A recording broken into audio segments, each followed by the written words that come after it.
Okay, it's 6 I o'clock.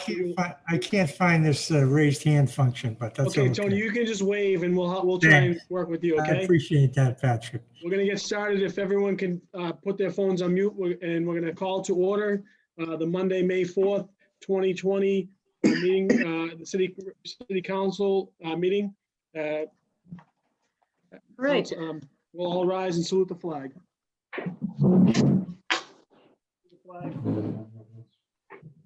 To the republic. Pledge allegiance to the flag of the United States of United States America, of America, and to to the the republic republic for which it stands, stands one nation, Nation. under God, Indivisible, with liberty. liberty and justice for all. for all. I was just letting you all catch up to me. Madam Clerk, would you call the roll? Roll call of the members. Councilor Janino. Here. Here, Councilor Guanasso. Here, Here, Councilor McKenna. She's on mute. Councilor McKenna is here. Councilor Morbido. Here. Here, Councilor Novoselsky. Here. Here, Councilor Powers. I don't see him on. Councilor Powers. Away from the computer. Councilor Rotundo. Present. Councilor Rotundo is here. Councilor Sereno. Here. Here, Councilor Visconti. Here. Here, Councilor Zambuto. Here, Here, and Council President Keith. Here. Here, quorum is present. Calendar item number 2, approval of the journal of the regular meeting of April 27th, 2020. Don't move. Calendar item number 3, motion presented by Councilors Sereno and Visconti that the mayor request representatives from Comcast, National Grid, Verizon, and RCN to appear before the city council in the month of May to discuss and provide updates from requests made by members of the council at the February 10th, 2020 meeting of the Revere City Council involving double poles, trench work, and wiring. Thank you, Madam Clerk. Thank you, Council Sereno. If I could just remind everyone, please keep your phones on mute unless you're talking. And also, if you can attempt to use the raise your hand function, if available. If you can't, you have to signal me, certainly do so, but we're going to try and use that tonight because it looks like there's going to be a lot of attendees. Council Sereno.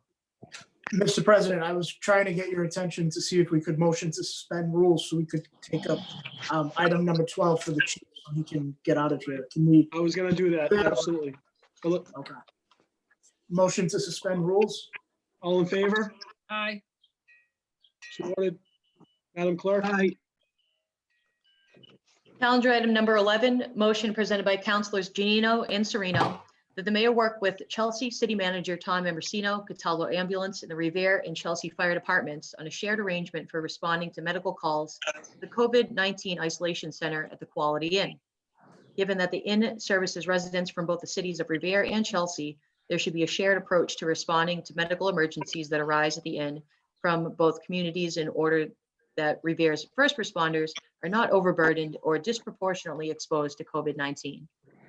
Thank you, Madam Clerk. With Councilor Janino and then Councilor Sereno, if you could speak on the motion first, and then I'll open it up to the rest of the council. Thank you, Mr. President. Seeing as Councilor Sereno is the ward councilor, I'll give him the floor first. And Thank you, Mr. President and Councilor Janino.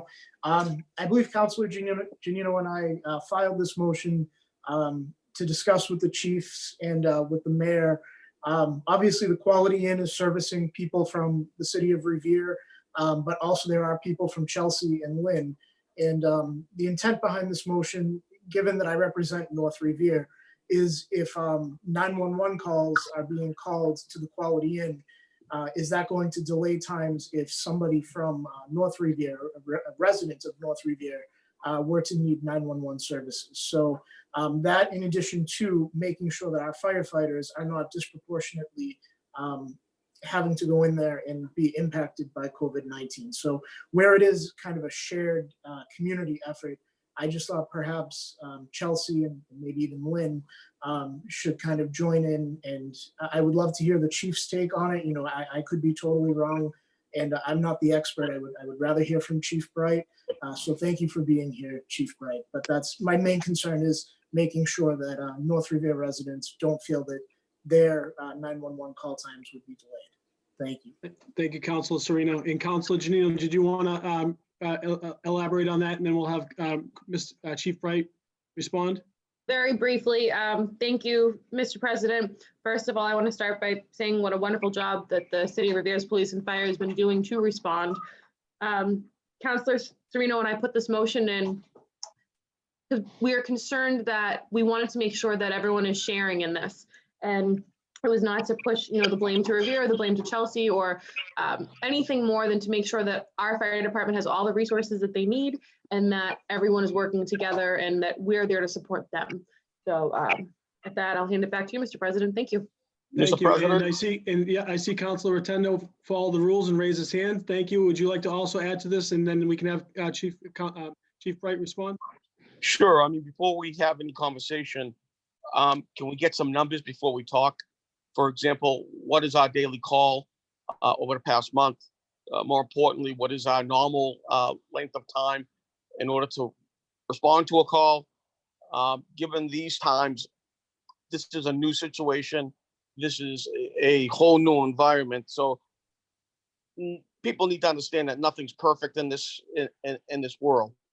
But having a baseline as to what the response times are, what our call volume is, and to what extent we're using mutual aid is something we need to know before we have any conversation. Thank you, Councilor Rotundo. Any other councils have any questions, or would we okay to turn it over to Chief Bright? Good. Hearing and seeing none. Chief Bright? Sure, thank you. To Councilor Rotundo's questions, I am not prepared with a ton of data for you tonight because I wasn't aware of this, but I can probably off the top of my head give you some data. I mean, we responded to let's see. I mean, our response times have been good. I think we just, for the fire department, we're still responding to most instances within a couple of minutes. Anything between 5 and 10 minutes, anything over 5 minutes, approaching 10 minutes would be a long time. So we're holding our own with our response times, and the ambulance, I think, is doing a very good job too. Chief, may I interrupt you? And I apologize. The reason why I'm doing this is because there are people who are watching and they don't understand the issue of response time, number one. And number two, as you know, I don't have to tell you, someone waiting a minute, it seems like an hour. Right. But for the most part in our city, pretty much every call is answered and responded to within a 10-minute time frame, which is phenomenal to begin with. Would that be a fair statement? And I only bring it down to a number because unfortunately that's how people process. I would say for the fire department response times, if we ever took 10 minutes to get somewhere, I'd be shocked. Yeah, Exactly. Everybody was out of the city or returning from another fire somewhere else. So that's unheard of. On Right, the and then ambulance, it can get more complicated on the ambulance response because we might have 8 medical aids going on at once in the city, and everybody Exactly. else around us may have the same. So, Thank you, sir. sure. Thank you, Chief. If you can just elaborate more so on the motion regards to the quality in Councilor Serino's motion. Absolutely, and I appreciate the council and Councilor Janino and Serino looking out for the fire department. We appreciate it. We share a lot of the same concerns.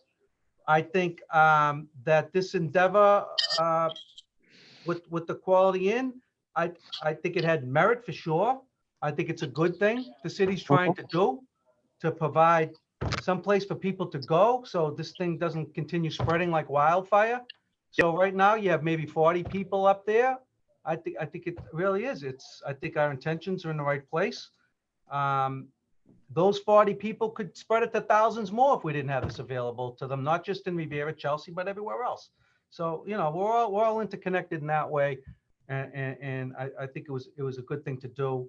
I don't think it's taken away from our service of North Revere at this time at all. I mean, we've been responding. We've had, like I said, we've had probably 8 calls to the quality in since it started taking residence. I think we're handling it. We tried to deal with the concerns of Council Serino through your email. We're trying to, not let people back into the neighborhood that way. Everyone has to exit out on the highway, things like that. I mean, we've taken every precaution we can, but I don't think on the motion, I don't think it's a good idea to try to have discussions with Chelsea or the other communities about having their fire department come in here to respond, or be physically located at that facility. We have mutual aid agreements with every surrounding community, 35 communities in the greater Boston area. So when we need people to come in to man our stations or to respond to our incidents, they do. So it would not be inconceivable for Chelsea, Lynn, Somerville, whoever, Everett, Winthrop to end up over that building if they're over here covering us.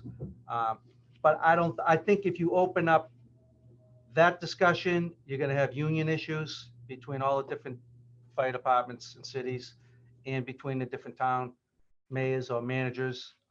It would get complicated. I don't see that happening.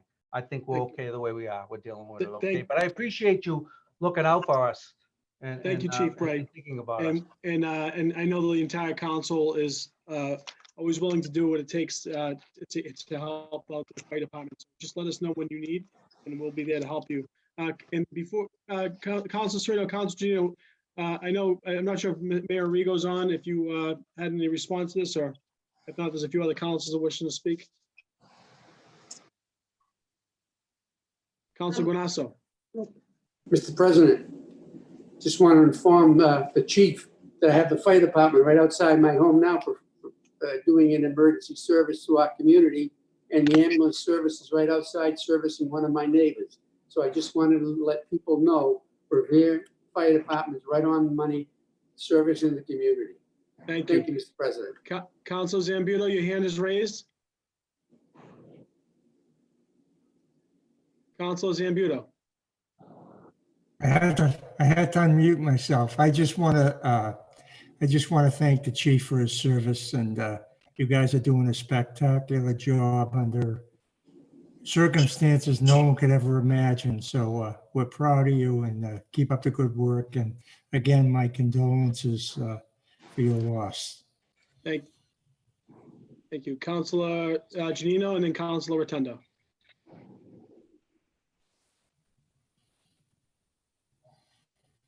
Sorry, I was muted. Thank you, Council President. And Councilor Serino, I'm not sure if you agree with me on this, but I think based on the chief's response, it may be appropriate to place this on file. I'm glad that we discussed it. I'm glad that it came up, but it sounds like they have it under control, and I don't want to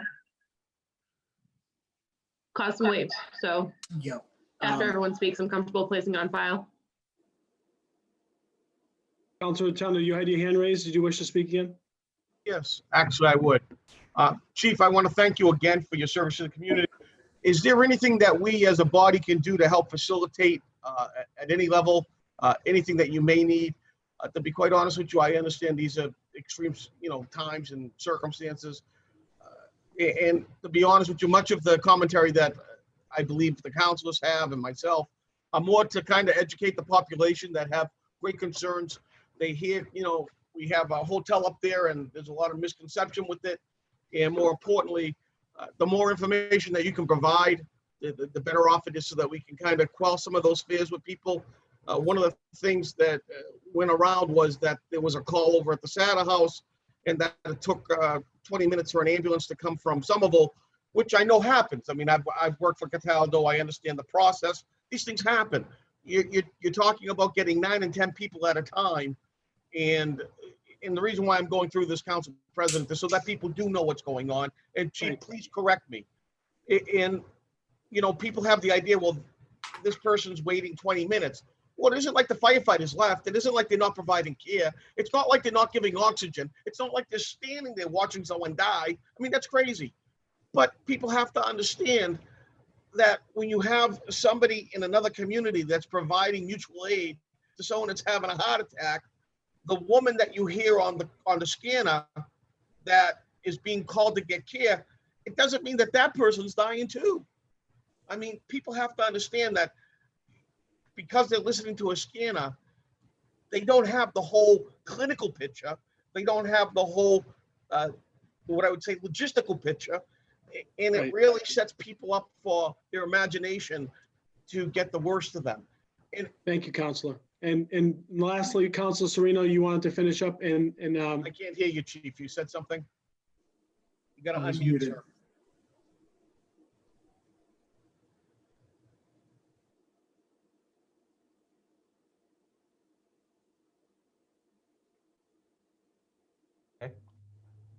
We can hear you now.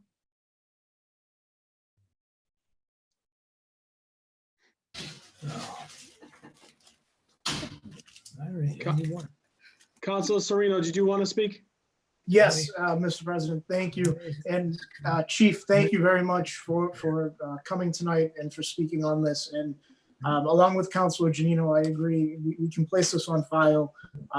Like I said, I'm not the expert. So hearing from the expert, I feel confident and I thank you again, Chief. So I would be fine placing this on file at this point. Thank you, Councilor. All in favor of placing on file? Aye. Aye. Voted. Thank you, Chief Bright, for being here tonight. Thank you, Get Chief. some rest, will you? Thank you. Thank you.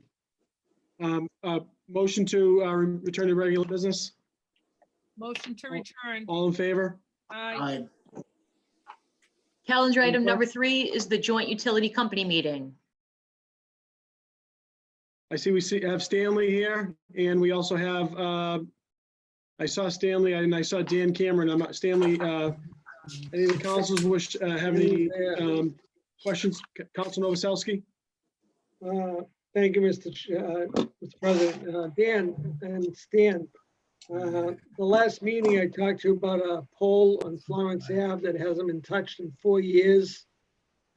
And I gave you the pole number back then, and I still don't see it on the list. I'm not even sure that's right. It's not working. I'm gonna have to leave and come back in. No, get it back and you don't have the code. Yeah, it's on, it should be on. the Offhand, I don't remember the pole number. But it was at 32 Florence Ave.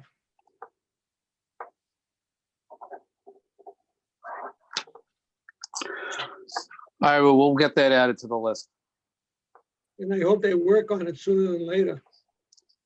Thank you. I see Councilor McKenna and then Councilor Sereno. Thank you, Mr. President. I just want to say thank you.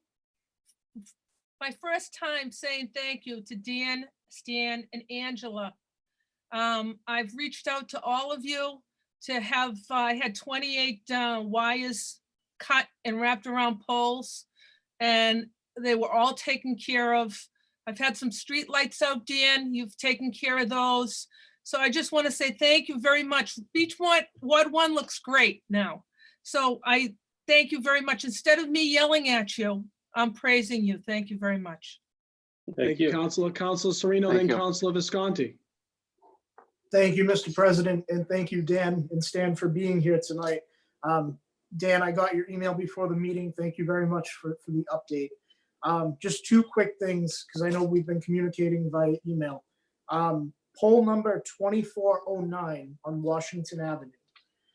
That's a double pole. It's right after the intersection of Washington Avenue and Sargent Street. And it looks really bad. I know you guys say, you know, all the double poles are structurally sound, but that particular pole, if you guys could look at that, it looked like it was being held up by a brace, and it's kind of leaning onto Washington Ave. So that's a major safety concern for me with that one. The other quick thing I just want to bring up again are the wires that are wrapped around the poles, particularly on Malden Street. I don't know if it's RCN, because RCN still has not responded or come to our meetings. But if you guys could take a look and just clear that it's not National Grid or Verizon, then I'll get on RCN's butt and really try to get them to do something, because aesthetically it's very unpleasing, especially walking around the neighborhood, to see these wires just wrapped around the poles. I almost want to take a clipper myself one of these days and just clip them, because they're ugly as sin. So if you guys could just look and check and see if those wires are yours, or so we can determine whose they are to get them removed. Thank you. Oh, and one more thing. Dan, I know I've communicated via email, but for the audience at home, relative to the LED lights that are being installed throughout the city, I've had a lot of complaints about, brightness, that they're too bright, they're not bright enough. It's my understanding that right now the contractor is not doing work, correct, because of COVID-19. Is that accurate? That's what I was under the impression of. So I just want to confirm that, and if you could tell everyone watching at home.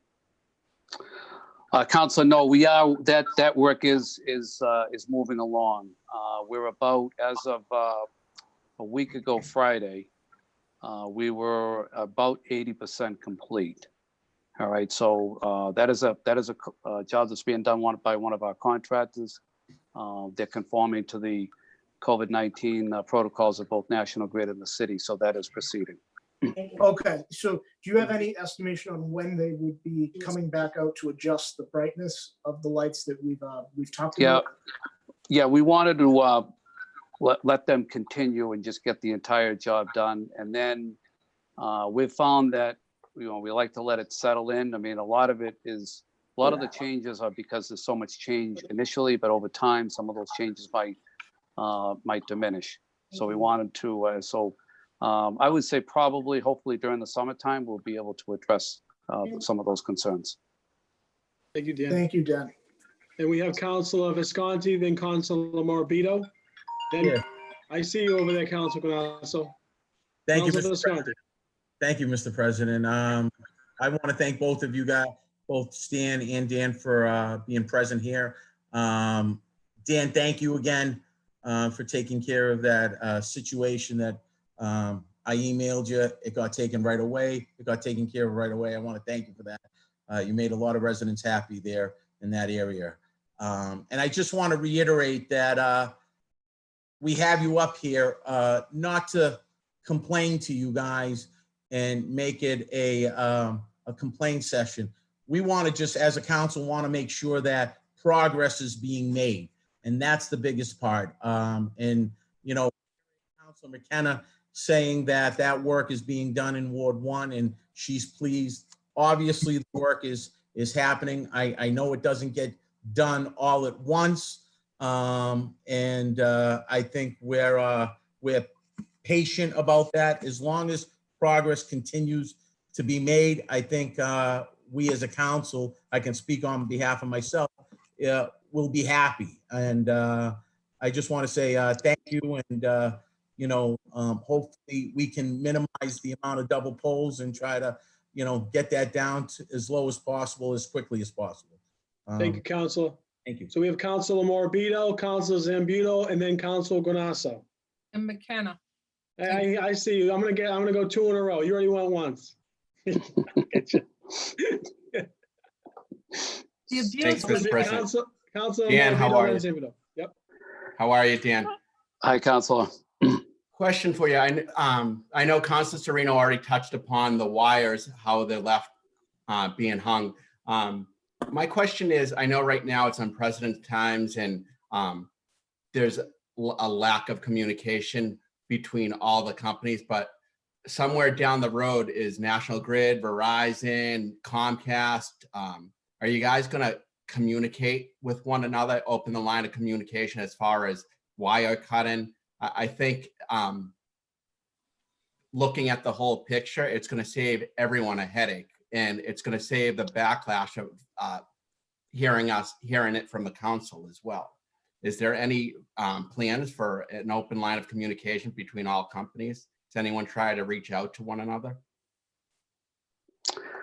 Well, Council, I think you're referring to the wire cutting. Yeah. Yeah. So that tends to be, you know, obviously our wires are energized, and that's why they're at the top of the pole. So I think those issues really fall within probably some of the communications companies like Comcast and RCN and so forth. So I think I'll defer that to, I don't know if Angela's on the line, but I don't think those issues are National Grid issues, because if one of our wires was down, we'd know about it right away, you know, so I'll defer.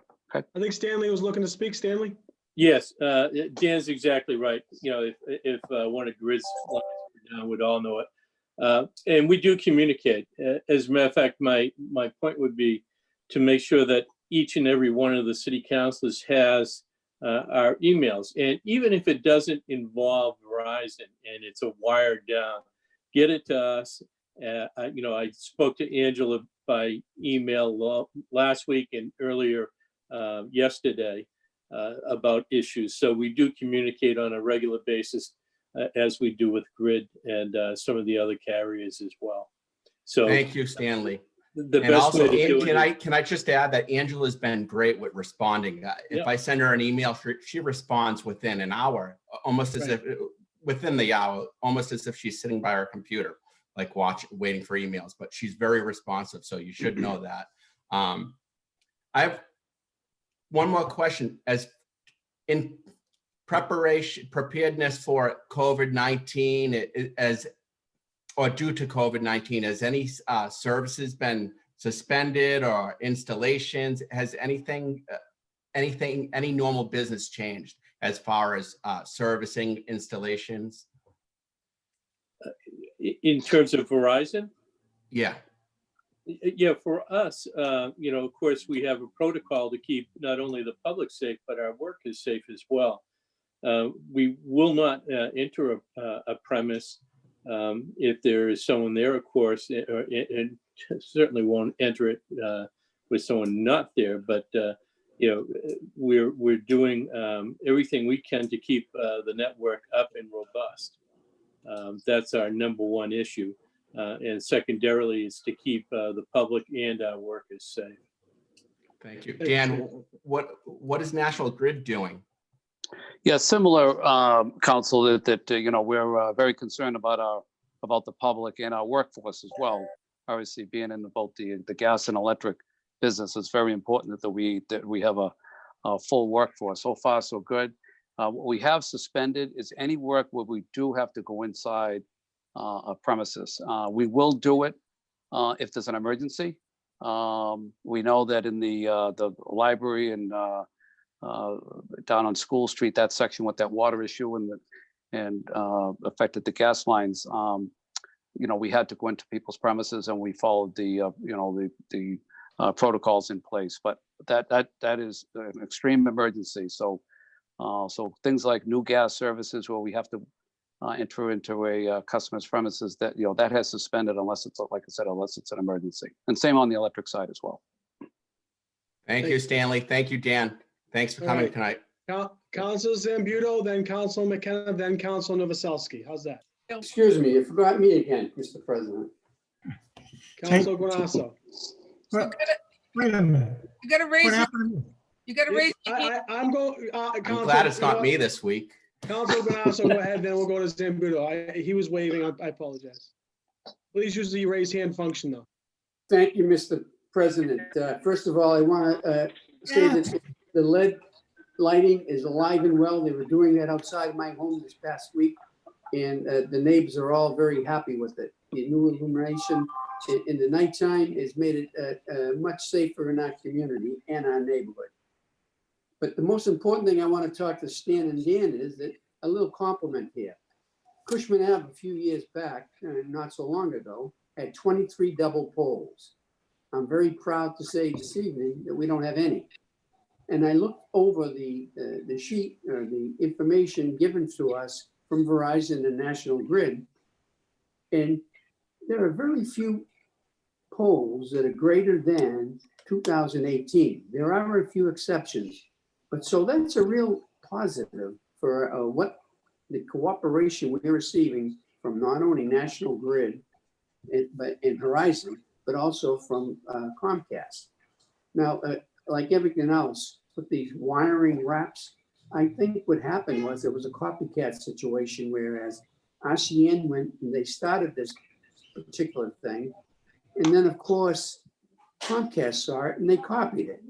So that added insult to injury. So again, I want to thank all the players that we've been dealing with. I thank them again for the good work, and we are making progress for our community. Thank you, Councilor. And we're going to ask Councilor Zambuto. Apologize. We had to let Councilor Guanasso go, I know. We didn't want to hear him complain. Suggest you write a list. I was ahead of all of them. Okay. You gotta hit the hand sign. So I'm trying to use the function, the raised hand function, that I just was taught tonight. So I'm learning all this new technology and it's great. But I'm one of the dinosaurs on this council. We've been here a long time, and I was around before we had this wonderful process in place. And I remember, how crazy we would go over double poles and we had no way to track them. And this has been such a magnificent undertaking that we got my colleague from Ward 1 to compliment you tonight. Now that is beyond the pale. I never expect, I almost fell off my chair when I heard that. So you to be congratulated for the work you're doing. Let me say something about RCN. I think it's time to have a cease and desist order on RCN until they respond to the city council to participate in this and take these damn wires down. I've heard this week after week, month after month after month, RCN's wrapping wires. Well, enough. I think, if that has to be in the form of a motion that we get the whoever it is, the building inspector, the wiring inspector, somebody to give them a cease and desist to just cut it out until they respond to us here. Enough is enough. And again, I want to congratulate Stan and Dan and Angela and everybody for doing a great job. And when I see the list, I get a good feeling because I remember when we didn't have the list and we weren't tracking all these things. And it's just been a wonderful partnership over the years. And I think it's got to a point where we're almost a fine-tuned machine now. Thank you all. Getting better. Thank you. Council Novoselsky. What about me? Council Novoselsky, then Council McKenna. No, play favorites. I got on mute. There we go.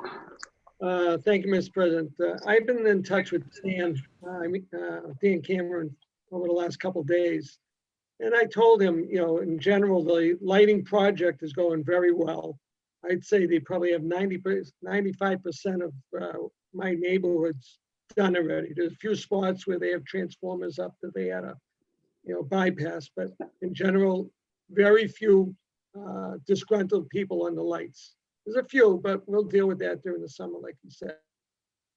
And Councilor Zambudo, hit the nail on the head with RCN because I wanted them to come for tonight and they refused to come by not showing up. And I agree with him. I think it's time for them to get off the pot and for us to go after them and tell them, stop until you start doing things right. So, if there's a motion to be made, let's make it and put a cease and desist on all their activities. That's it, Mr. President. Thank you. Thank you, Councilor. Councilor McKenna, then Councilor Rotundo, and then we're going to open it up to some attendees. Thank you. Through Mr. President, through you to Councilor Sereno. I did call Stan a number of times and I had to do my homework. So I had to go and get the poll number and the address. And that's how we did it. So if you have the chance, that's what you have to do, and just email it to Stan and he'll get right on it. And I just want to say thank you very much again. If we can continue this process, Revere will be in such a great place. So thank you very much. Thank you. Thank you, Councilor Rotundo, and Thank you. Councilor Powers would like to speak after him. Thank you, Council President, to the commentary made by Councilor Zambudo. I think probably the best thing to do at this point is get a letter from the city solicitor, send it to I lost my train of thought, RCN or whoever, and engage them in court and stop everything. I mean, at this point, how many times we're going to go to asking people nicely to do what they should be doing? But I said this in the past too. So we can send all the communications you want, but until it goes to court, they're going to do nothing. Thank you. Thank you, Councilor. Councilor Powers, and then Councilor Sereno. We're going to go around 3 times now. Thank you, Mr. President. Again, about 2 months ago, maybe a little longer, I spoke about a pole down at the end of Woodland Road that a vehicle had hit, and it's almost snapped in half. And just looking at it, you'd come to the conclusion that it was a clear and imminent danger to the people living in that property. That's number one. Number two, the Neponset Street Mini Park, which is in the area of 30 Neponset Street, has a street light on it. And the street light works fine, but there's a light in the park that prevents problems in the park when it's lit. And I've called that in a couple of times and I've had no response. As far as I'm concerned, the light is still out. Now, about 30 years ago, there was a man in there who met his demise because the park was not illuminated properly. So what I'm suggesting is if you can check on these two things for me. If I've been out for 2 weeks, I haven't been outside, but if you can check on these two things for me, and if the problem has been abated, fine. If it hasn't, can we get it done? Those are my two suggestions. And I thank you for your attendance here this evening. Will do, Counselor. Yes, we'll do, Counselor. I'll check on those two. I'll get back to you tomorrow. I'm actually going to be in Revere tomorrow. So Thank you, Dan. Okay. Council Sereno. Thank you, Mr. President. I just want to say I agree wholeheartedly with Councilor Zambuto and Councilor Rotundo, and I think it was Councilor Novoselsky too that said it, that we should be holding RCN accountable to the to the best that we can. And if that means a cease and desist, or if, as Councilor Rotundo said, bring them to court, whatever it may be, because what I do think is with the wires that are wrapped around, I think it is RCN after they have made installations or are waiting for more customers. So yeah, if we could get on RCN's tail with that. And to my good friend, the councilor from Ward 1, through you, Mr. President, I did go around my ward and I did make a list back in February of 45 double poles. So Stan and Dan have been great. They do have that list, and we've been working together on that. So thank you for the suggestion, but That was for cut wires. That was for cut wires. Oh, no, I did that. I did that as well on the second page. You should have seen how many double poles there were 8 years ago. So thank you, Mr. President. Thank you. And we also, we have an attendee, Eric Lampadecchio, wishing to speak. I'm going to unmute you, or we're going to unmute you. Go ahead, Mr. Lampadecchio, name and address for the record, please. Sure. Eric Lampadecchio, 43 Tapley Avenue. I just want to say thank you as well. I know when the 3 utility companies came on site about a month ago, I had a list of items that I had emailed over. I'm very happy to report that most of those items are complete. There's just 2 items remaining on that list that I'm hoping to get an update on.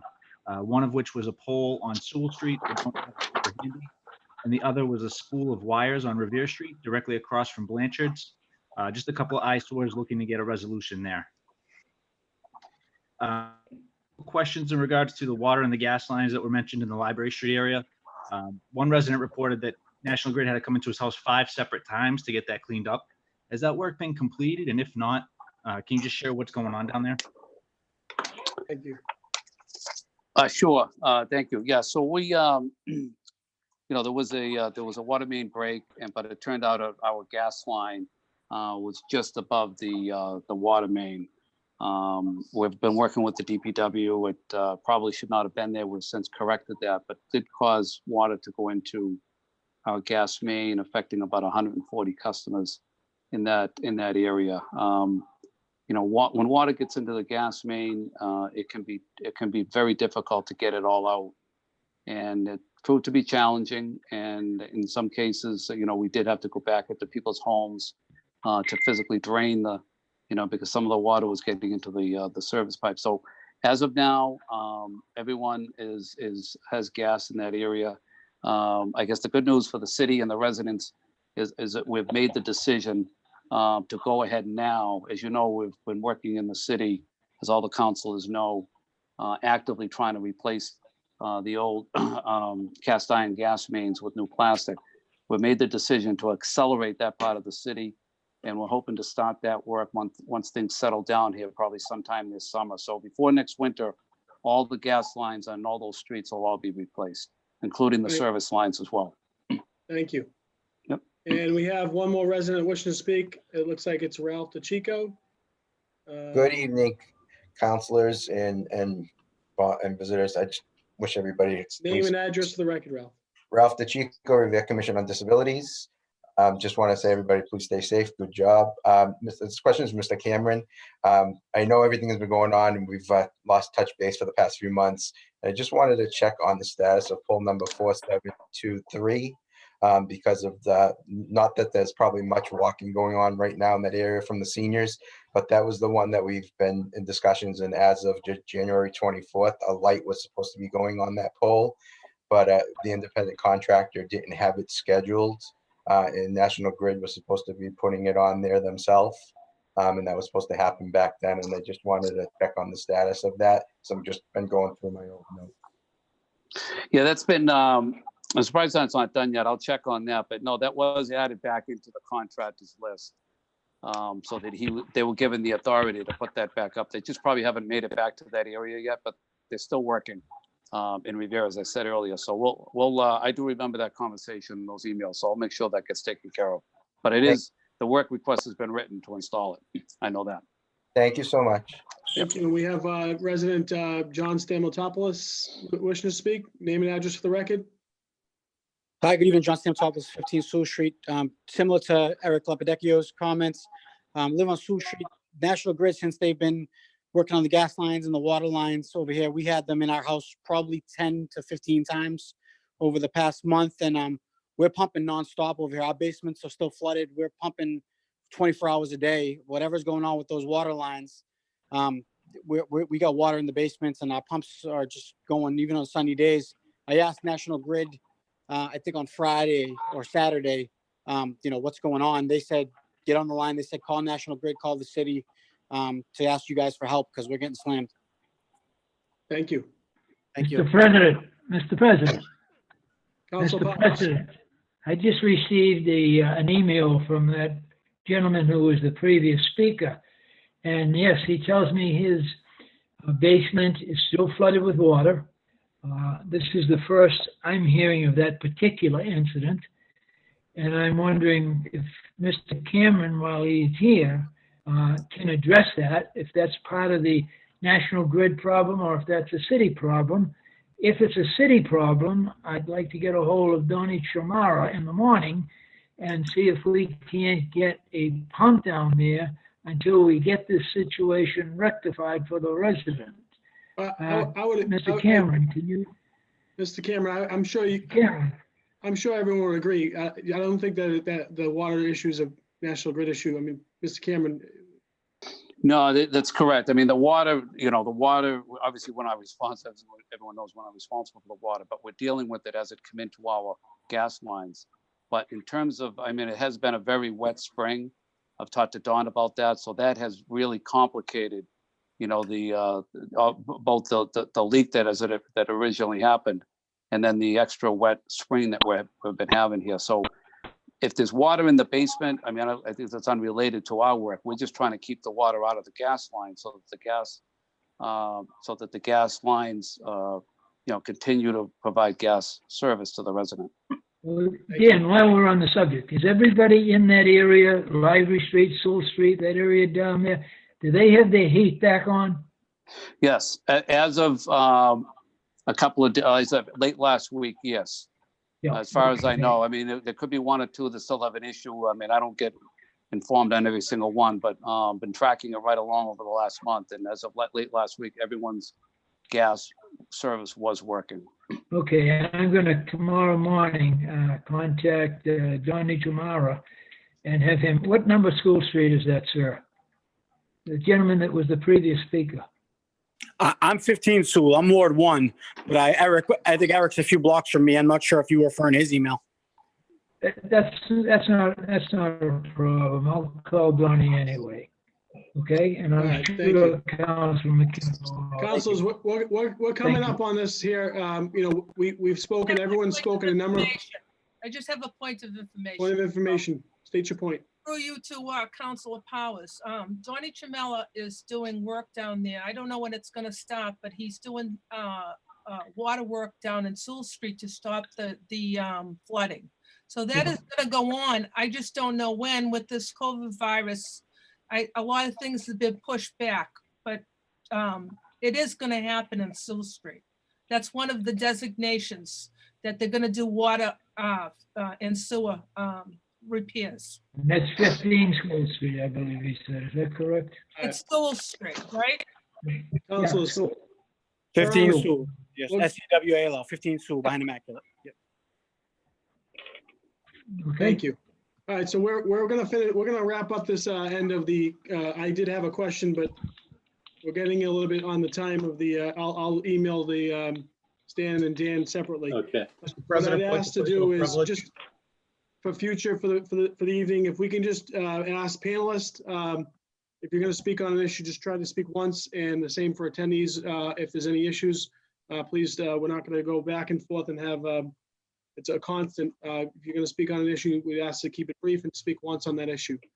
And with that being said, after we close this side of the hearing, I would offer, if Councilor Zambito, Councilor Sereno, or if the entire council wanted to offer a verbal motion on the RCN issue, but we're gonna, Madam Clerk, we can close this end of business and move on to the next item.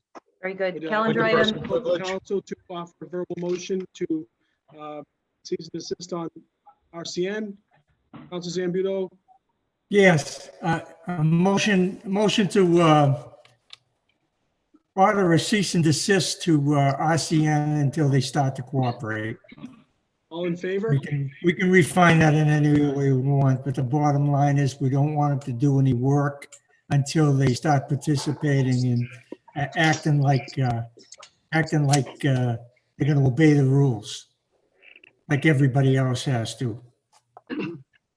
Ashley, Madam Clerk, would you read the Point of motion? order. State your point. Thank you. I asked for point of personal privilege earlier. May I go on it, please?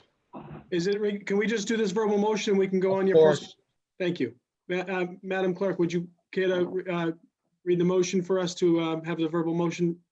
Sure. So this is on a motion of Councilor Zambudo that the mayor request that RCN be issued a cease and desist order until they participate in city council meetings and or remove the wiring wrapped around poles. All in favor? Aye. Opposed? So ordered. Okay, thank you. Councilor Rotundo? Yes, thank you, Mr. President. I do want to take this moment to thank Ralph DeChico for his work in regards to helping feed the community and moving things along. I think people don't realize who's behind the face of helping, to include yourself, Council President, to make sure that people are getting food and assistance with prescription drugs. This is a very big effort that the city takes forward in. Council President, yourself, as well as Ralph DeChico, just want to offer you my accolades and wish you best and continued service to our community. Thank you. Thank you. I just wanted to, if I can just, we'll move on to I really appreciate that, Counselor. There's a lot of people behind the scenes. Obviously, I offered my help, and I don't think it was any different than the rest of the council doing what they can for the city. We've all, I think everyone here has stepped up in some way, shape, or form. So, thank you. Councilor Novoselsky, you wish to speak on that? No, not on that, Mr. President. Okay. So I got thank you. nothing. Return to normal business. Mr. President, before we go, are we under suspension of rules? No. Can I ask for suspension of rules to bring up the department heads communication? Number 9. We already took up the 11. Is that what you're asking about? Number 9. Okay, all in favor? of Actually, I suspension believe of we're rules? still under suspension of rules because we never went back to a regular order of what? business. Okay, all in favor of the continued suspension of rules? All in Aye. favor? Item number 9. Calendar item number 9, communication from the city auditor relative to the sick leave buyback fund appropriation. Mr. Viskey. Hello, good evening, everybody. So as we get towards the end of the fiscal year, you may recall last year we established a sick leave buyback stabilization account to address the collective bargaining agreements and the city ordinance with regard to buying back a week of sick time if you hadn't used a certain percentage or amount of it. And now that we're getting close to the end of the fiscal year, I'd like to make those transfers so that I can really assess where we stand for the last 2 months, because we've put a spending freeze on through the city, and I'm trying to get all the bills current and paid so we can see where we stand right now, so that we can try to weather some of the storm with regard to revenue shortfalls that we're anticipating due to the government shutdown. So basically all these benefits were paid out in December. We did have the money in the trust fund, but I'd like to try to get a jump on getting all the money replenished back into the budget, because it wasn't budgeted in the first place. Like I said, it sits in the stabilization account. So really a bookkeeping exercise that we're trying to do so we can get a handle on where we stand as of May 1st. So happy to answer any questions on that if there are any. Thank you, Mr. Viskey. And any councils have any questions on this this transfer? Motion to approve. Motion to approve. I'd say a roll call vote. Madam Clerk? Shall the city council transfer $379,000 from the sick leave buyback stabilization fund to various sick leave buyback accounts? Councilor Janino? Yes. Yes. Councilor Guanasso? Yes. Yes. Councilor McKenna? Yes. Yes. Councilor Morbido? Yes. Yes. Councilor Novoselsky? Yes. Councilor Powers? Yes. Yes. Councilor Rotundo? Yes. Yes. Councilor Sereno? Yes. Yes. Councilor Visconti? Yes. Yes. Councilor Zambudo? Yes. Yes. And Council President Keefe? Yes. Yes, the appropriation has been approved. Motion Thank you. revert back. Council President, Motion to return to regular business. In favor? Aye. Council President, Councilor Rotundo? since we have Rich Riskey here, just wonder if we can ask regarding cases of COVID-19 and what are we doing as far as, well, perhaps I'll let it to Human Resources, but if Rick, you can answer this, I'd appreciate it. For those people that are COVID-19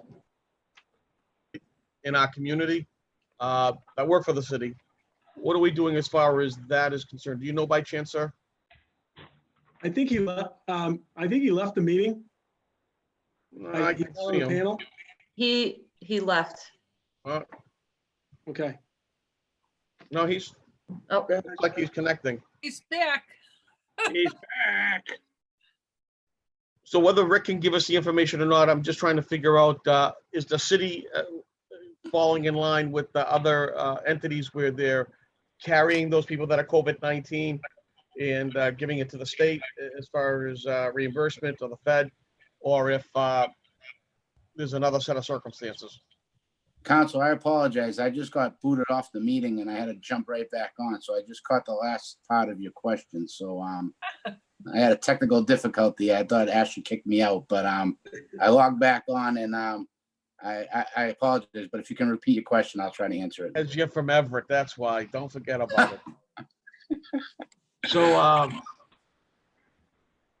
the question is for our employees that are COVID-19 positive, how are we paying them? Is it going through a sick bank, or are we paying them through the city at this point and going through reimbursement at the federal level? How is that working out? Because it would be terrible if we have an employee that is COVID-19 and they're out sick and then they have to worry about being paid. And considering, we're the funding body, if you have any information, that would be great. If not, if you could have John Varela send us a communication, that would be fine too. Sure, I got some information on that. We did follow the rules that were distributed by the federal government about a month ago with regard to COVID-related illnesses. It was kind of a two-part, whether you had it or whether you had to take care of a family member or got exposed to it. Right. In short summary, they allowed for 80 hours of COVID-related sick time that we have tracked separately. We've paid them accordingly. It didn't hurt their accruals on their own personal sick time that they have on their record. Anything over those 80 hours right now, I know we're tracking it separately. And for the most part, people who have sick time accrued on their respective, unions as such. I believe they're using that. We are tracking it separately with the hope that some of that sick time will be reimbursed to us through FEMA and other such grants. But right now, we use the 80 hours that's allowed by law to us to pay that out for anyone who's been exposed or has it or has to care for a family member and such. And then otherwise, I believe it's accruing on their personal sick time, and how we address that once the dust settles, that would be a different story. But there's no mechanism currently other than what the federal government is. Mr. President, I would like to take a moment to address that at the moment. I'll tell you what. Council, I understand, but this isn't on the agenda. We're going way off track. I understand the questions, but these aren't agenda items that we're talking about, just random thoughts. Well, we got employees that are Right. actually.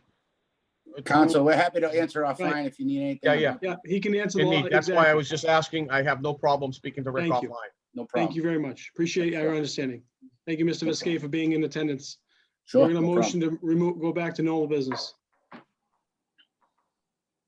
Moved. Calendar item number 4, motion presented by Councilor Rotundo. This is unfinished business, that the mayor investigate the feasibility of establishing a community farm in Revere. Councilor Rotundo. I think it speaks for itself.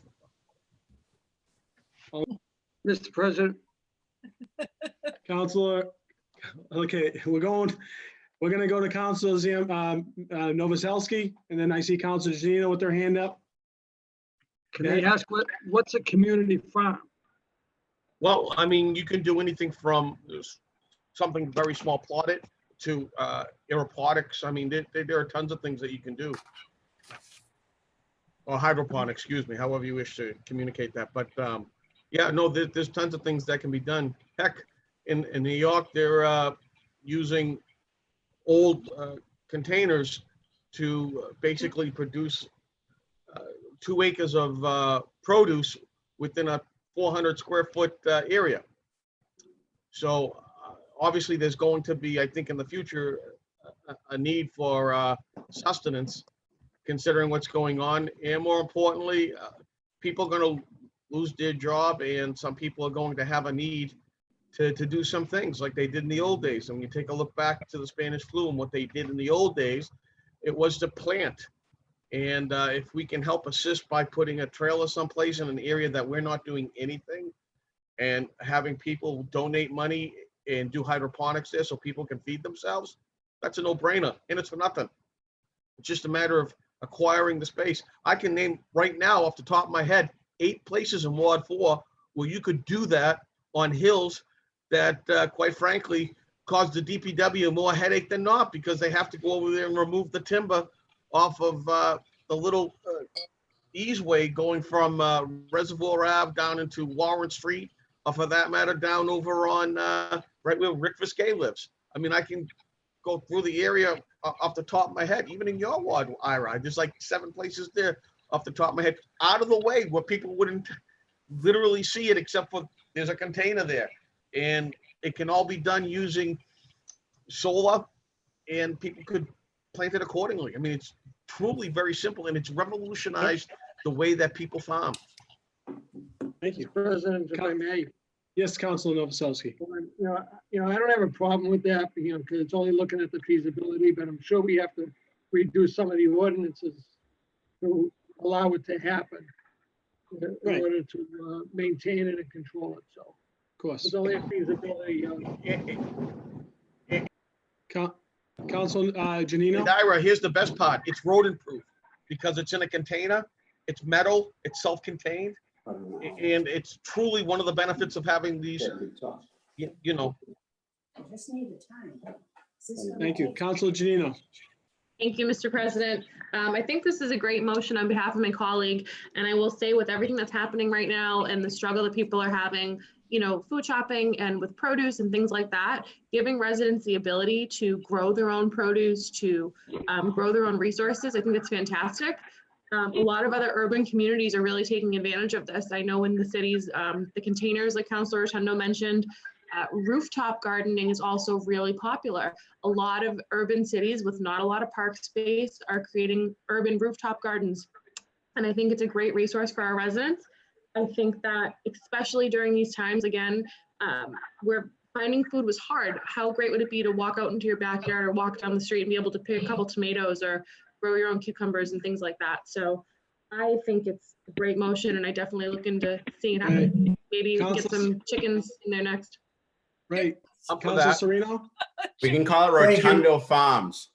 Thank you, Councilor Mr. Serino? President. Councilor Rotundo, this is a great motion.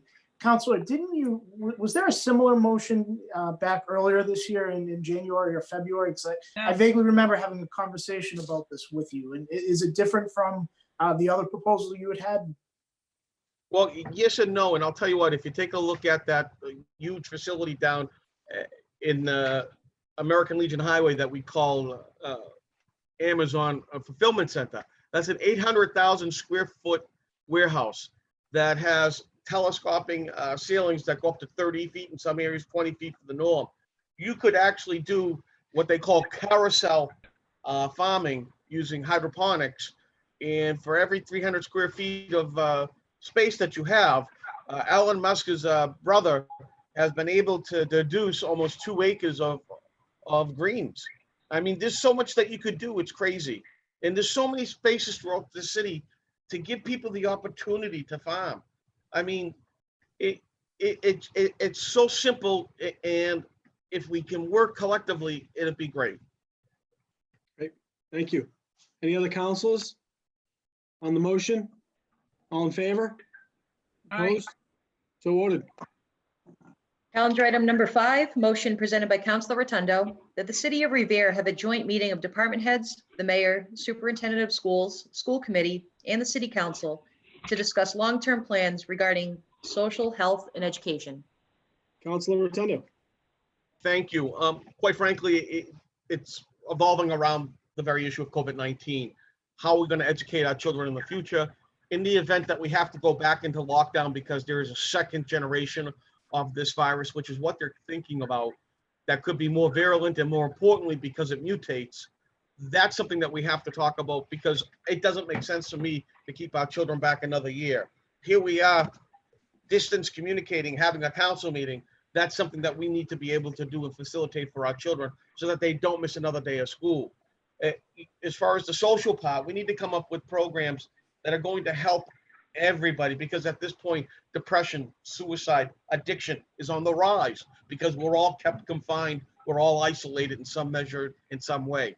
And this is a very, very important subject that we need to reach out for, whether it be engaging more social workers, whether it be getting outreach workers, whatever needs to be taken in that collective conversation, we need to engage in. And the other part is economic. People are going to lose their job. People are going to lose their livelihood. They're going to lose their house. They're going to lose their car. They're going to lose a ton of things.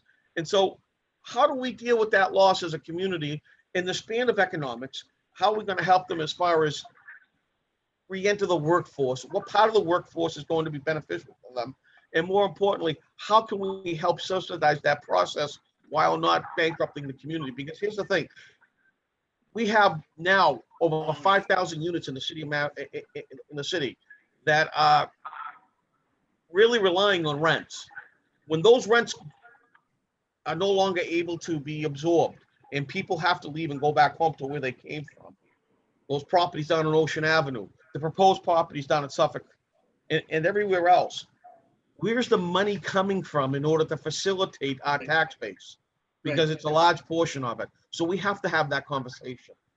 Council, I couldn't agree with you more. I'm not sure if any councils wish to speak on this. There's going to be a lot to talk about from the city standpoint and on the response that we're going to have in moving forward in the next steps. And I look forward to bringing that up in front of the council and having it openly discussed.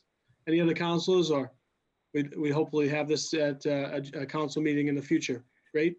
All in favor? Great motion. Thank you.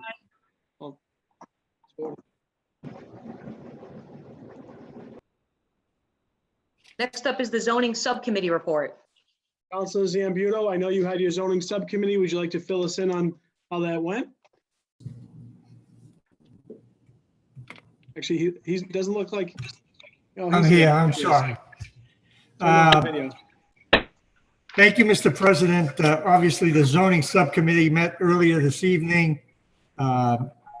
We had so much discussion on the 20-065 amendment to the zoning ordinance of the city of Revere relative to mechanical parking, that that was the only item we were able to do. And we left the second one, 20-067, in committee. So after much discussion and reviewing these systems, and it was decided by the zoning subcommittee that it is certainly a good move for the city of Revere. So the zoning subcommittee voted out favorably to the full city council to support this mechanical parking system with the restrictions and amendments, and the clerk, I'm sure, will read them. So I would ask for a vote on this tonight. Thank you. Thank you, Councilor Zambudo. And this is going to be, Madam Clerk, I would order this on a second reading, correct? Would be Roll as call first. amended. There was an amendment made in subcommittee, so it would be ordered on a second reading as amended. As amended. Okay? So ordered on a second reading as amended. Aye. Aye. Ordered on a third and final reading as amended. Aye. Let's roll call. Roll call for engrossment and ordainment. Shall the city council approve an amendment to the zoning ordinances of the city of Revere relative to mechanical parking systems as amended? Councilor Janino? Yes. Yes. Councilor Guanasso? Yes. Yes. Councilor McKenna? Yes. Yes. Councilor Morabito? Yes.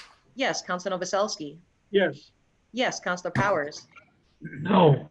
No. Councilor Rotundo? Yes. Yes. Councilor Sereno? Yes. Yes. Councilor Visconti? Yes. Yes. Councilor Zambudo? Yes. Yes. And Council President Keith? Yes. Yes, an ordinance relative to mechanical parking systems is it engrossed and ordained. Thank you, Madam Clerk. Mr. And President, item number 7 was Council Novoselsky. President, were there two parts to that? One for the zoning and one for the special permits and where it goes and how? It was one full ordinance, and it included the zoning restrictions and inclusions. Okay. And then it was amended to ensure that they were enclosed, correct? Gotcha. Okay, thank you. Thank you. Next item on the agenda is calendar item number 8, the Public Safety Subcommittee report. That would be Councilor Janino. Sorry, I was still Councilor- muted. Earlier this evening, the City Council Subcommittee on Public Safety met in executive session. There was one item on the agenda which was discussed, and the meeting went well. So thank you. Thank you. And Madam Councilor Janino, I just wanted to state for the record, making sure that the panelists did attend. We got some great information from them, and we really appreciate, again, we really appreciate what the fire department and the police department have been doing in this response. Placed on file?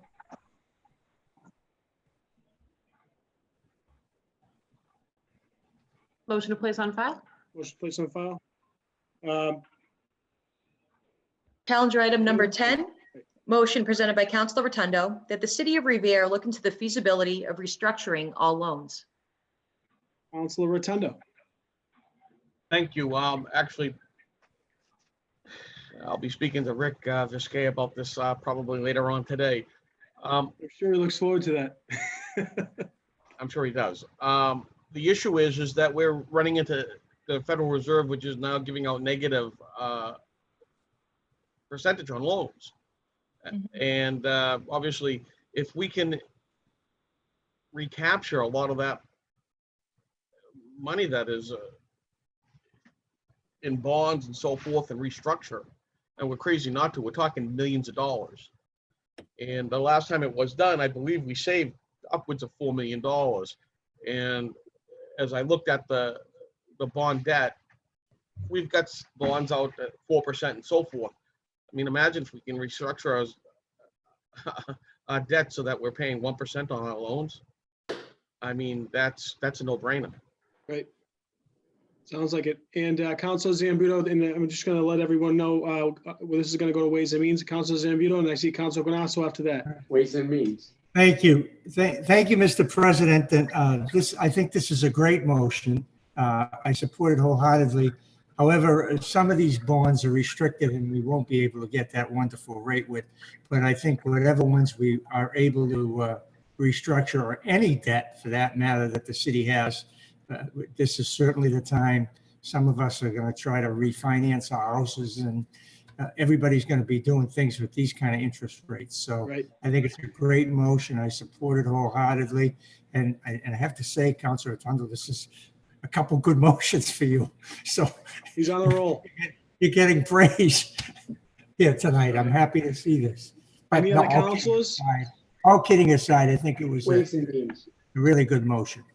Thank you. We do have one attendee that wishes to speak, and he knows banking, so I'm going to ask Eric Lampedecchio, join the meeting. Name and address for the record. Eric Lampedecchio, 43 Tapley Avenue. Councilor Rotundo, this is a great motion. This could really save the city a ton of money. Personally, I work at a financial institution, and we're still seeing record refis right now. So in addition to the city possibly saving money, one thing the city might also want to consider is seeing if there's any opportunity to postpone current payments. As Mr. Viskey mentioned earlier, revenue streams are tightening up a little bit, and a lot of places are allowing people to not necessarily skip payments, but maybe delay them down the road. So that might be another good avenue for the city to possibly save some money until the revenue's there to pay the bills. Thank you. Thank you, Ms. Lampedecchio. And we have Councilor Visconti. Rick, do you have something to say? Oh, Rich jumped on. I'll wait for Councilor Visconti. Well, I want to congratulate Councilor Rotundo on this motion. It is a fantastic motion, and Might not. For a person that owns a mortgage company, these rates are record lows, and I can't agree more that taking advantage of these lower rates right now and trying to save the city money is something that we should do. And I'm sure Mr. Viskey is that's probably on his agenda anyway. So knowing Mr. Viskey, so I'll let him speak on that behalf. Mr. Viskey. Thank you. It's true. We were really geared up to take advantage of selling some long-term debt with regard to our DPW facility and the DCR facility. We were going to roll about $40 million into it right before this virus hit. It actually had about a 200 basis point effect on the rates. We thought we were going to get in under 2%. We did some polling out there, and everybody kind of froze up on buying municipal bonds. It was just too chaotic. So we kind of just rolled some bond anticipation notes on current debt. With regard to future debt, there typically is about a 10-year holding period before you can restructure bonds. So we'd have to look at what the timing is on some of these. If they're 10 years or older, we may have an opportunity. Again, the municipal market for bonds is a little different than the mortgages, but it's a really volatile state. Certainly looking into it, but I think I may have mentioned this at the last council meeting, but I do know that the MWRA is looking to their board to vote a deferral of 2021 debt on water and sewer loans, and we're keeping an eye on that. That's about $1 million for us. So while it may not help with the general fund, it will help towards keeping water and sewer rates stable and try to keep them as low as possible. But certainly looking into any methods we can have and saving any money on debt refinance it for sure. Mr. President, with that said, thank you. With that said, Mr. President, I would ask that the body sends a communication to our federal delegation in order to change statutory or regulatory language in order to permit refinancings at a 10-year setting, because at this point, probably locally, nationally, this is going to constrain many other communities, and to have the government change its law in order to fit the needs of communities would be vitally important. I mean, if you think about it, as Rick just pointed out, we're constrained by 10-year limitations because of what the law says. Well, we have the access of our lawmakers. Why don't we use it to our benefit and ask them to change the law to fit the needs of the world. I mean, we're not the only community that is going to have financial difficulties in the near future, but we should be using it to our betterment. So I can't see why we can't send out a communication to the Speaker of the House at the state level, but more importantly to our federal delegation to have federal law change. What part of it's federal law, correct? It's I'll be honest, I'm not too well versed in it. I do know that, and I don't know if it's necessarily law or just terms of the arrangement of the purchase of the bonds that we market when we sell them for such and so. But I was about to email and get some information, and then I heard you talking about it more, so I logged back on just to give you, probably try even to the give you an division update of on banks, because they're the ones that set the regulatory guidelines. And at this point, we set the guidelines for the division of banks. So clearly, everything's very fluid in this economy, in this setting. So I don't think will anything's send off the out, table, but we'll certainly do some research for sure.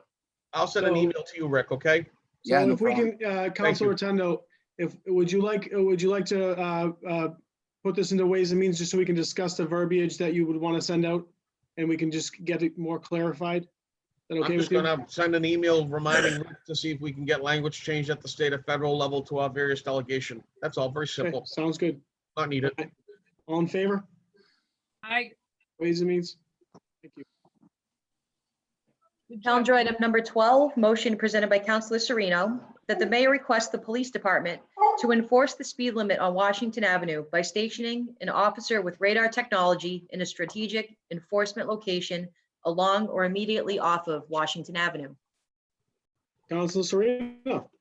Thank you, Mr. President. And I see the chief is on the meeting as well. So I think he might want to weigh in after this. But basically, I've gotten a few calls about people speeding, particularly from the Washington Ave side from Park Avenue to about Sargent Street, that large strip right by the cemetery. I know we do have one of those speed radar, the solar ones. However, people are still speeding, the residents are saying. I know years ago, police officers used to kind of hide right by the entrance to the Glenwood Cemetery. I don't know if they could still do that and just put a speed trap to get some enforcement. If they can't do that, maybe they could go down closer maybe to Amelia Place. I know it's past Sargent Street, but wherever they need to be to do some enforcement, I would really appreciate it. And I know the residents down there would too. Thank you. Thank you. Great motion. Any councils? Motion to approve? Approve. So ordered.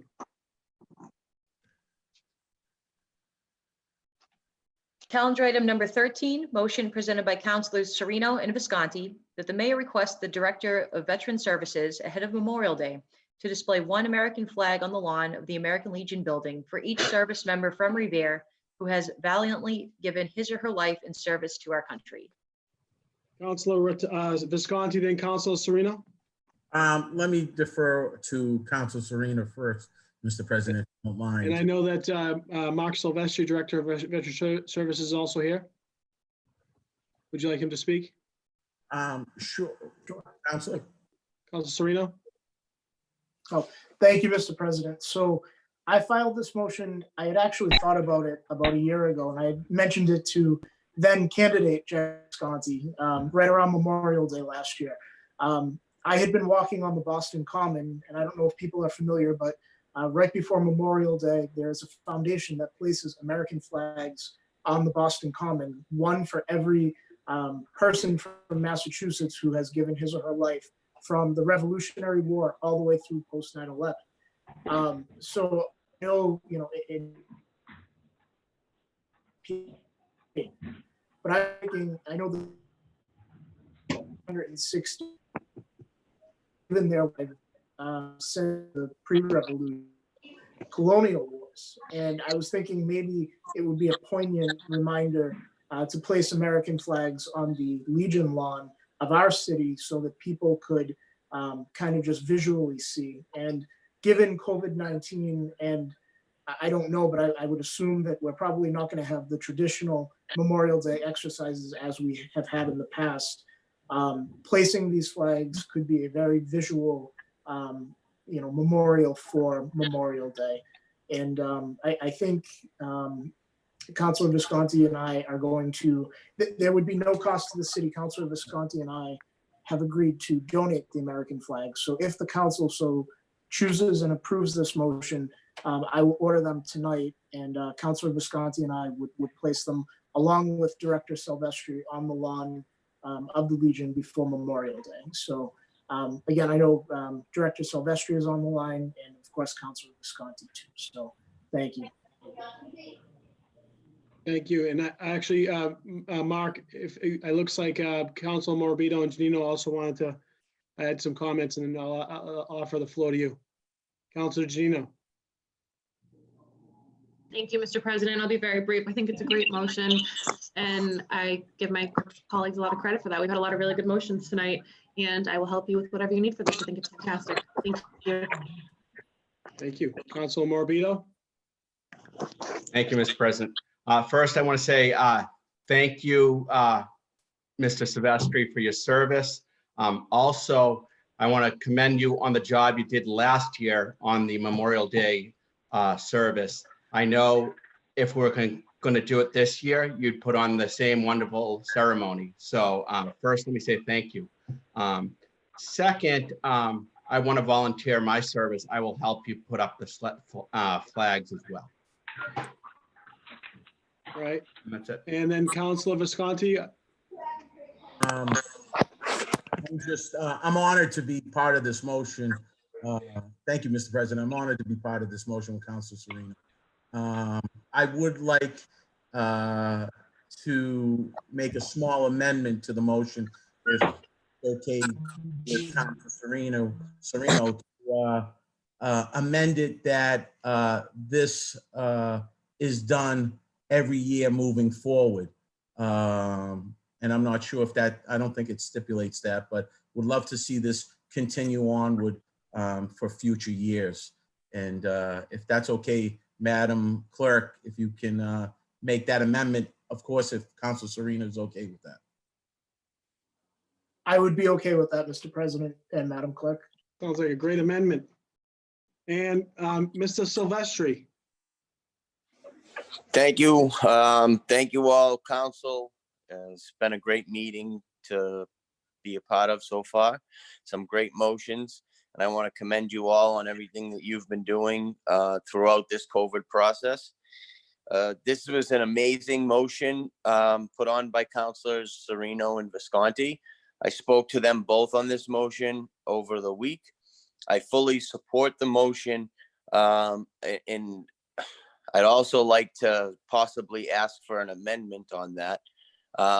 So in regards to Boston, they produce for the whole state. So there's 37,000 flags placed down on Memorial Day. So it's quite a visual shock when you see 37,000 flags. Being the city of Revere, we only have 201 flags that would actually fall in the place for Memorial Day. And I was wondering, since this is an odd year, and this would be 1 year for towards the motion, since it being an odd year with COVID-19, and we're not going to have the regular Memorial Day celebration and decorations, I ask if we could actually extend the flags to go through the additional 600 veterans that we have, that we place flags on yearly. And also, if anyone that would like to send into the Veteran Service Office of a veteran that we've lost due to COVID-19 this year, or because we've actually had quite a few in the last few weeks, and not many of them are getting the services or the respects that they are due. So again, I know it'd be a small adjustment to the motion, but for this 1 year, I was wondering if we could extend it beyond just the KIAs, and then moving further every year. I love the fact that the 201 flags would be on the Legion lawn. Mr. Silvestri, I don't think Councilor Visconti or Councilor Serino would have any problem with that. And if they need any support raising extra funds to pay for those flags, I think the council will be willing to chip in.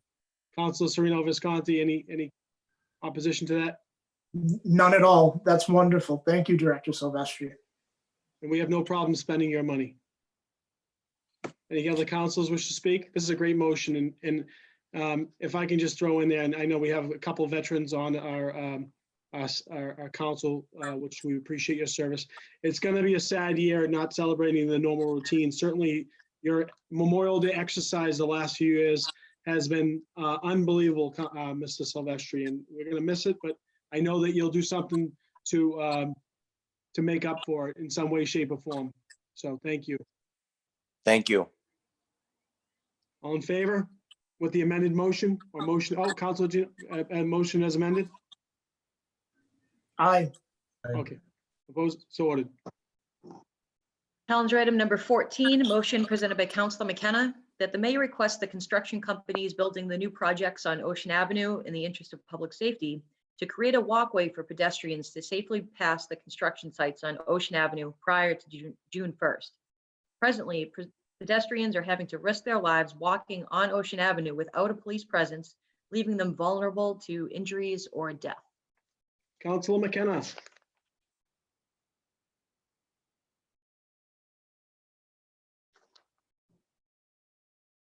Councilor. You gotta unmute yourself. Unmute. I am. You're good now.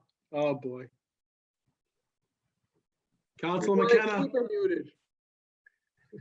Councilor McKenna. Unmute. Joanne, Can you hear me? All right, let's start over, Councilor McKenna. Can you hear me? Yes. Okay.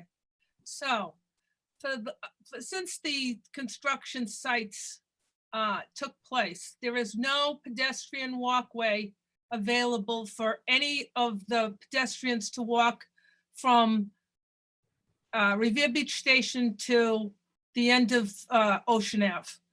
So you go to Boston, and the biggest construction companies have these walkways with covers over them to protect their pedestrians, but we have nothing.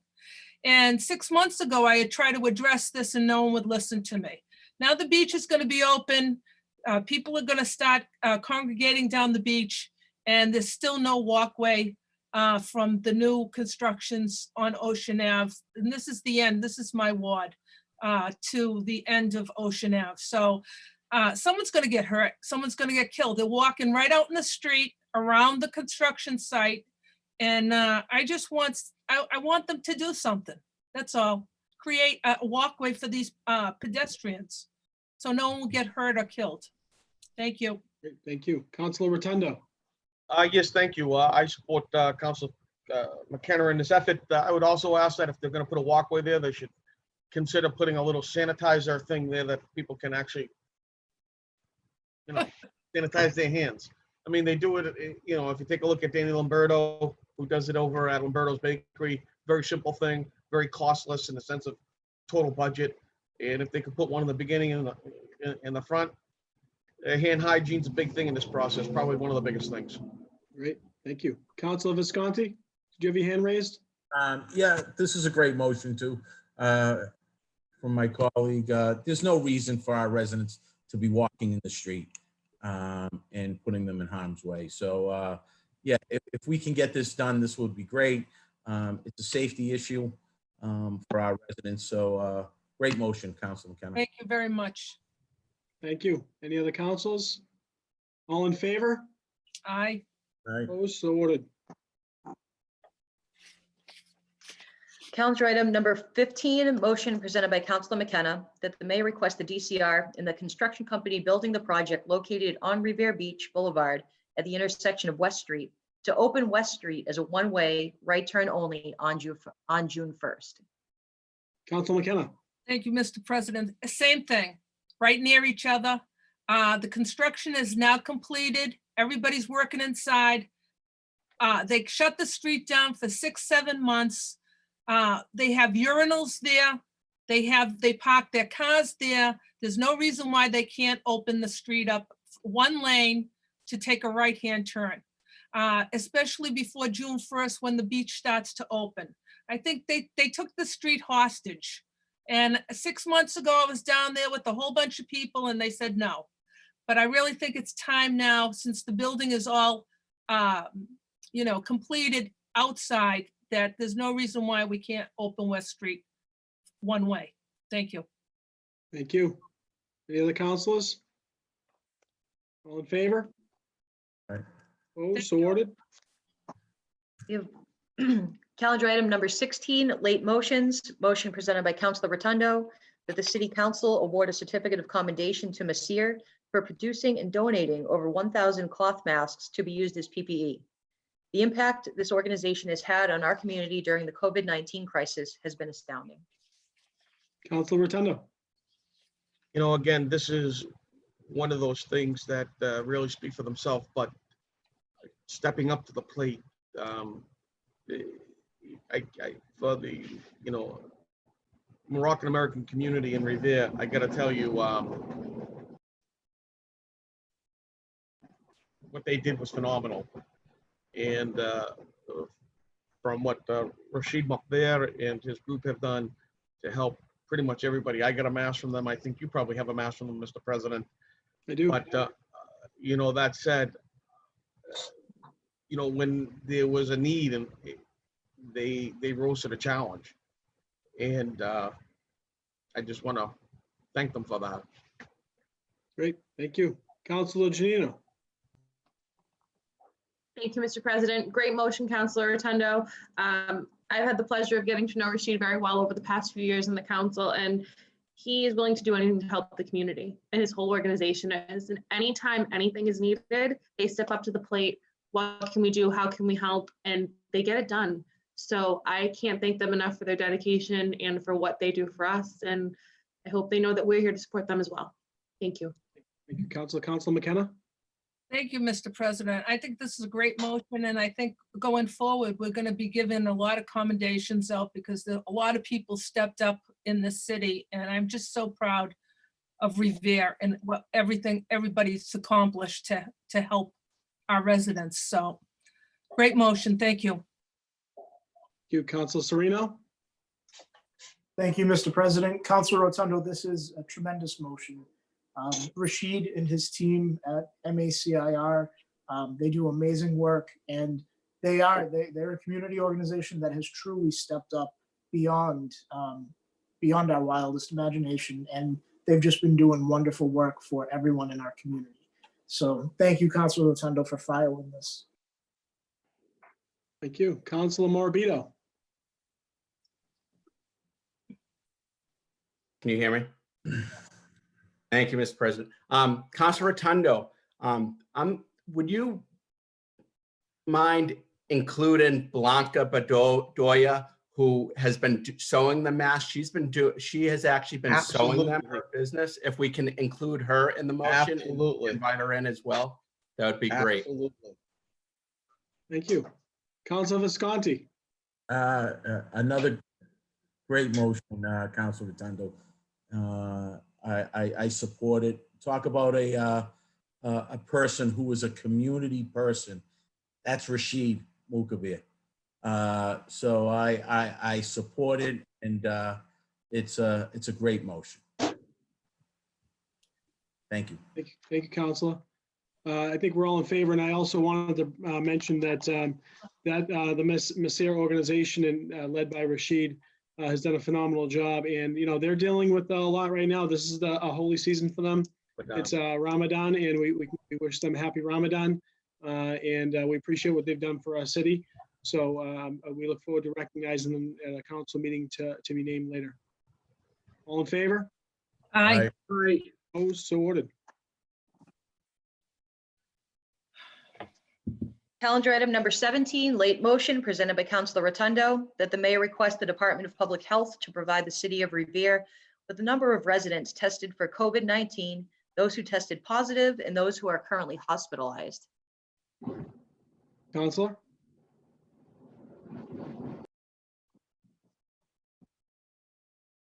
He's on mute. Thank you, folks. So sorry about that. basically, I'm just looking for the numbers. I don't need to know names. Just to get an understanding. And also, to be quite honest with you, I'd like to see if we could get testing here. The more information we have, the better off it is for us policymakers in order to make decisions. As I was saying earlier to a friend of mine in another community that's actually on the city council, right now there's probably about 270,000 to 280,000 people that have become positive with COVID-19. Thereabouts 8,000 have either required hospitalization or within that number have demised. That extrapolates out to between 1.8 million people who are possibly positive. And in order to better understand where we are with those numbers and, when to open up the city and so forth, we need more information and more data. And the way that you're only going to get that data is by testing. And so I'd like to know where we are as far as hospitalization. And more importantly, that's something that's beneficial to know, because there was a recent study out by Stanford University out of Santa Clara, California, which showed that the numbers were actually underreported in the sense of people that actually had COVID-19 expressed 50 to 80 times greater than what was actually tracked because of a lack of testing. And that's a big difference. That puts you on line with numbers related to the flu, not the virility and not the mortality, but numbers as to the flu. So people need to have that information and need to know that information in order to make proper decisions, because at some point we're going to have a conversation about opening up the community, and I want to have all the requisite information in order to make the best judgment, and I think that's highly important. Thank you, Counselor. Any councilors wishing to speak? Motion to approve? All in favor? Aye. Opposed? So ordered. Calendar item number 18, late motion presented by Councilor Rotundo, that the mayor look into the feasibility of testing 5,000 Revere residents for COVID-19 by the end of May. Councilor Rotundo? Well, I think May's probably a little bit, presumptuous. And actually, I gotta say, actually, that number is a typo. It's 500, not 5,000. But if we could get 500 additional people tested, it would kind of give us an idea of where we are. Is it more expanded in the community and we don't know about it? Is it more contracted in the community and we don't know about it? I think there's some, just enough, if for point of information, Council, I believe there are some, and I think the mayor will hopefully answer it. We can ask him tomorrow. I think that there's some, they're looking into some additional testing sites, which, as you know, over the last week, they have expanded some options for Revere residents. Right, and here's the thing, I believe Shovel Hole and maybe another community have been offering it, but at the very least, having that information gives us the ability to statistically extrapolate where we are in this crisis. For the people at the Department of Public Health, they're focused on the state. For me and all of us, we're focused on the city. Correct. And having that information will also help them make some decisions too, considering our prevalence within the Suffolk County profile. Good motion. Thank you. Any other councils? Motion to approve? All in favor? Aye.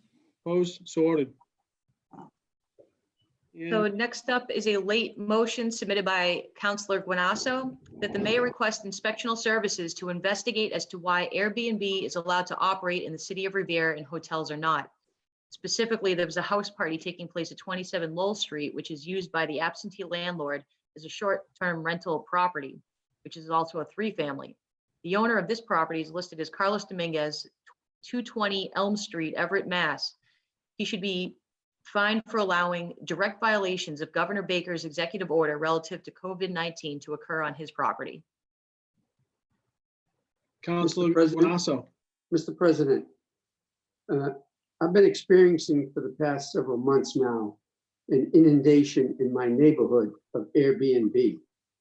I see cars from other states frequently on a nightly basis.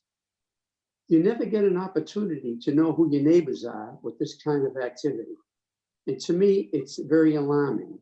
Some of the neighbors who have been here are saying, what's going on? Why are so many strangers now appearing in our neighborhood? And it puts a face on a community that you're unidentified with. And it's kind of scary. The other night, I live on a little side street.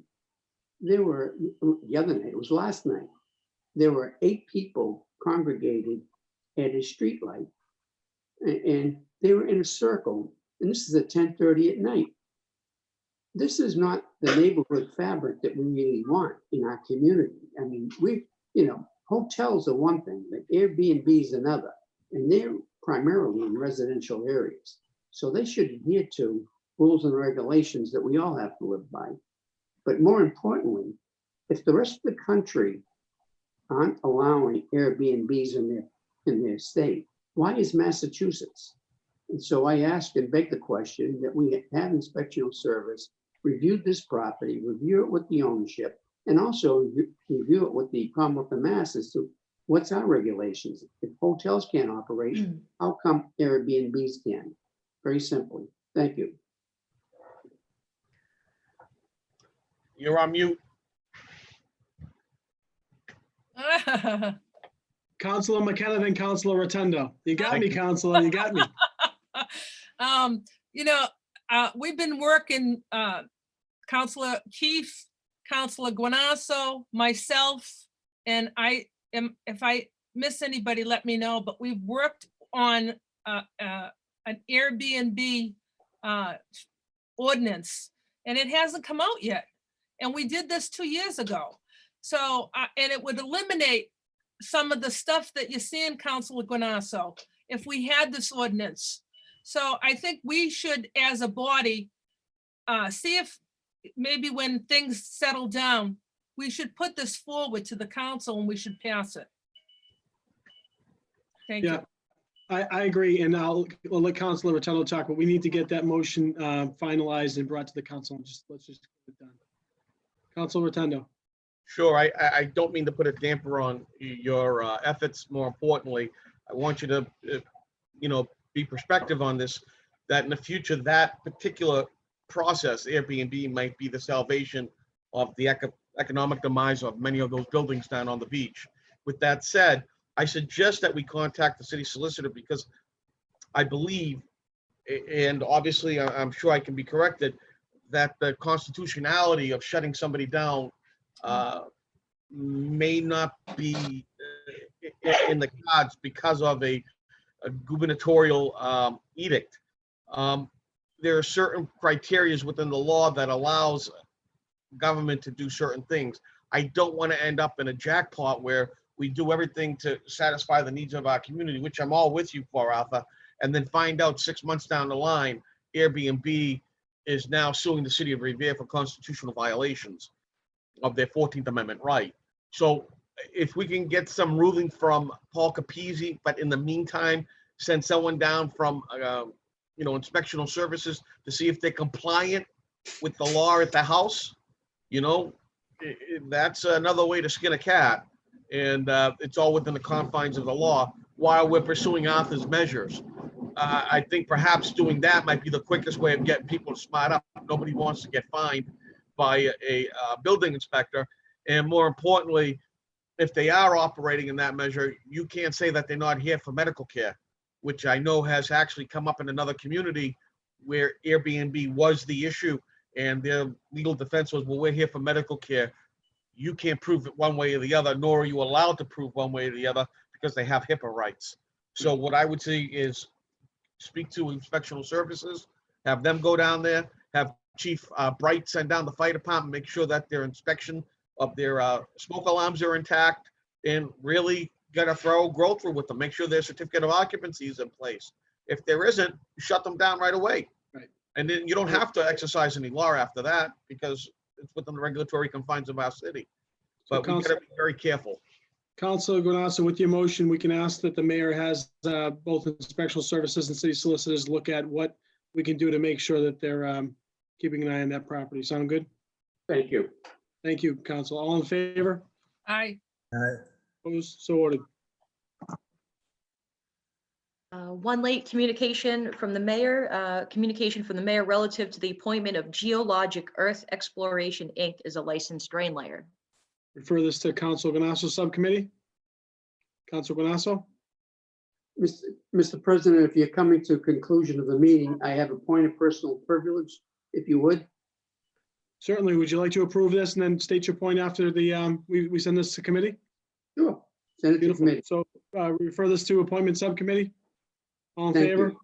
Opposed? Aye. Ordered. Council Ganasso.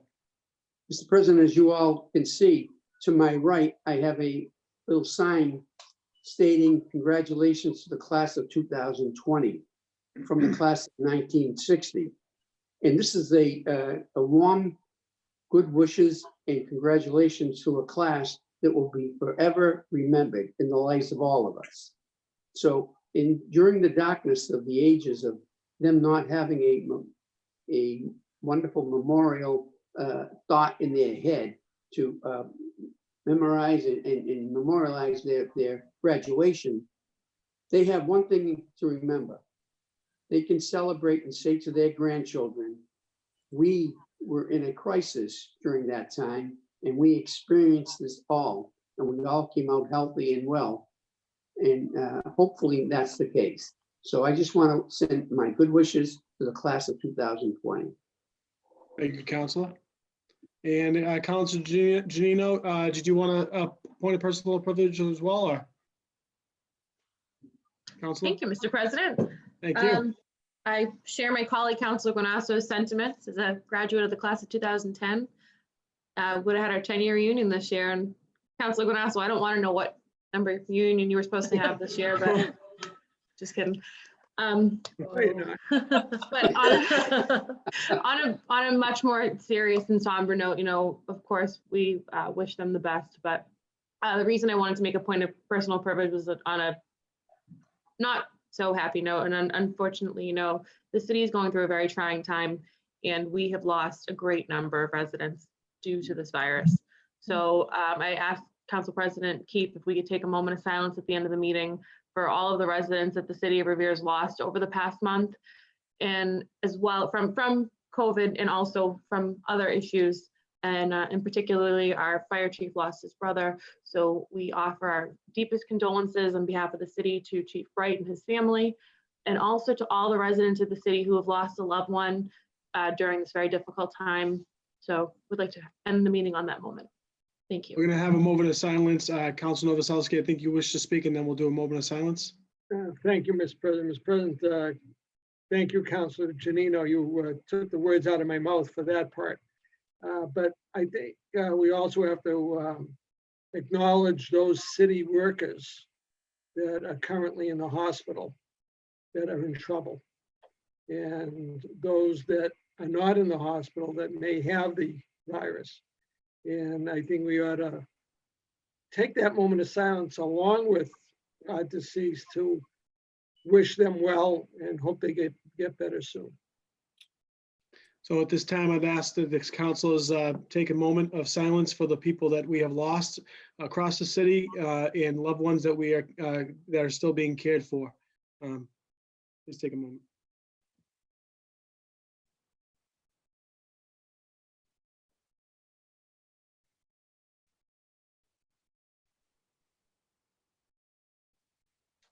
Thank you. And at this time, we're going to conclude our meeting of Monday, May 4th. Our next scheduled meeting will be May 18th. The city council wishes to adjourn, and we just want to let everyone out there knowing that we are here for you.